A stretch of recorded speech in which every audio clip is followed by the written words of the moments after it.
What's going on, guys? It's Greg from East Coast Eyes, and today we're directly comparing the Cascade S versus the new STX Rival helmet. We did a full comprehensive review on the Rival a little while ago. If you haven't seen that, I'll put the link in the description if you want to see a really in-depth review and like on-field wear test of the Rival. Today we're just looking direct comparison of the features of the two. So let's start out with price. The Cascade S at its base model is $289.99.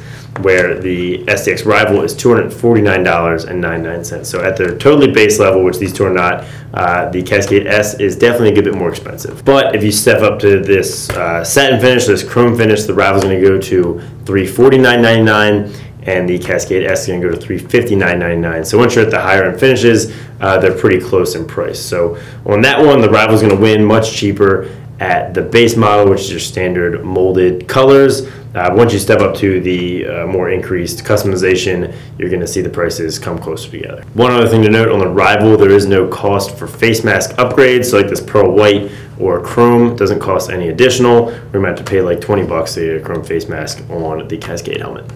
Second, we're going to take a look at the customization as well as the look and aesthetic of the helmet. So in customization, STX, their big thing was tons of options, over 1 million options, and I think they're going to take the win in this category. They have a lot of colors, a ton of chrome colors, these new satin colors, which I like this finish a lot, kind of like between chrome and matte.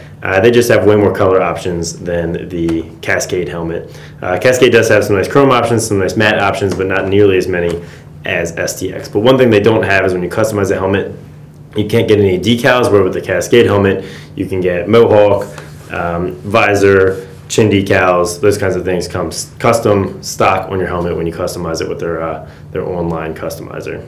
One other thing to note is that Cascade has their 48-hour custom program, which means you order a helmet through the customizer, it's going to show up to you in 2 days, which is unbelievably fast. When you customize an STX helmet, it can be anywhere between 6 and 30 days. Mine did take a couple weeks to show up, so that's definitely a factor to consider. Now for the overall look, the STX helmet took a huge jump up from their previous Stallion line. I think it's really growing on me, and seeing them on like the Vermont helmet is really sick looking. That being said, I think for me the Cascade helmet still has the look that I prefer. This just seems a little bulky up through here and sits a little high on your head. This is nice and streamlined, has slightly nicer lines in my opinion. So personally, I still like the look of the Cascade S more than the STX Rival.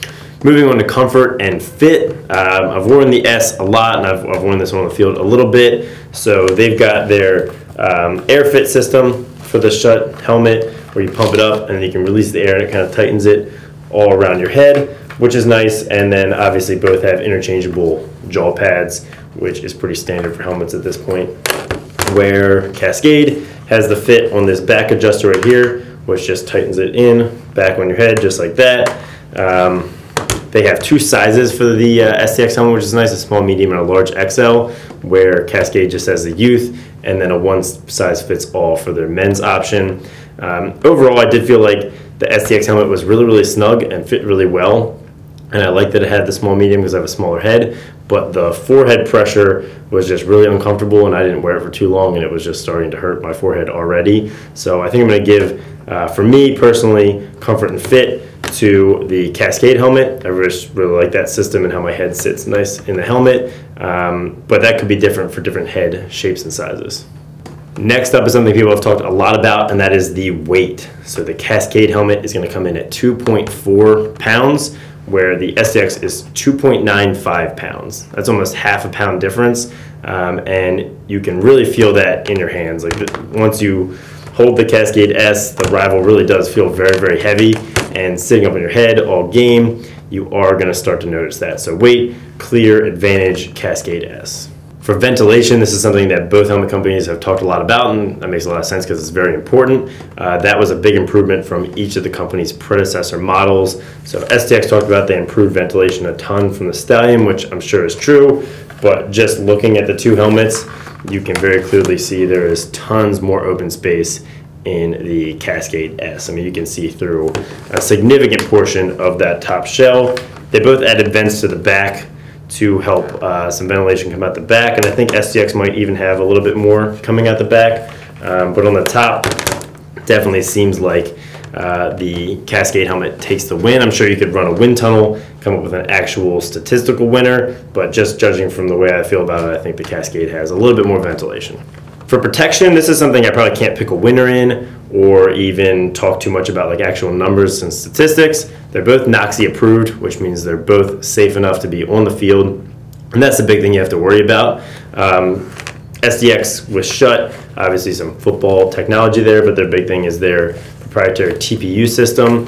And then the Cascade has a tri-layer system where they've used 7 technology as well as a couple others throughout different parts of the helmet to provide the most protection, and also the new S jaw, which is stiffer to give your jaw more protection. So both obviously NOC approved, very, very safe. So I'm not really able to judge a winner of which one's safer because I don't have the actual numbers from the tests. But I think both of them are going to work perfectly well for keeping your head safe on the field. So overall, the STX helmet, like I said in my full review, is a huge step up. I think they're making great strides and really starting to break through, which does take a couple years, especially when you've got such an ingrained front runner like Cascade to try and knock off the block.